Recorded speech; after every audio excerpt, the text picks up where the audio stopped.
পুজোর সময় একদমই তাই। প্রভু ডাকাত সেজেই কিন্তু যেতে হবে। প্রভু টাকা স্পেশাল আমি যাবো। অসাধারণ। আমি কি বলবো, তো আমি অলরেডি নৈহাটি কালীঘাট থেকে শুরু করে শ্যামপুর মোট 5টি জায়গায় আমি অলরেডি প্রোগ্রাম করেছি। কালকে আমি কেজিএর সামনে আসছি ওখানে প্রভু টাকা সেজে। আর সিনেমার আমি অবশ্যই আসছি। আমি কমিশনে একজন নিজে অভিনেতা, আমার নাম শোভন দাস। আমি সিরিয়ালে এখন কাজ করছি অনুরাগের ছোঁয়া। আর যেখানে আমি অনেক বড় ভক্ত, চ্যালেঞ্জ থেকে শুরু, আমার গ্রাম বাংলা থেকে আসা। আমি টলিগঞ্জে রুম ভাড়া নিয়ে থাকি।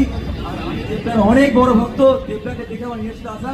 তো আমি দেবদার সঙ্গে দেখা করার জন্য লাভলি, একটু জোরে হাততালি হোক, জোরে হাততালি হবে।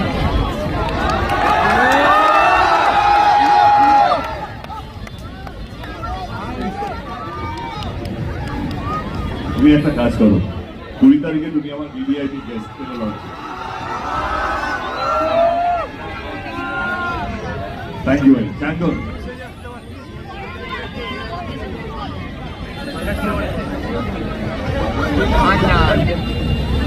আচ্ছা, মধ্যমগ্রামের রঘু আছে, আর তুমি একটা ডায়লগ বা একটু তো কিছু বলো যে এবার পুজোয় কি একটু বলে দাও জোরে তোমার স্টাইলে, ঠিক আছে? ডায়লগ বলবো, বলো একটা। বাংলা সিনেমা দেখো।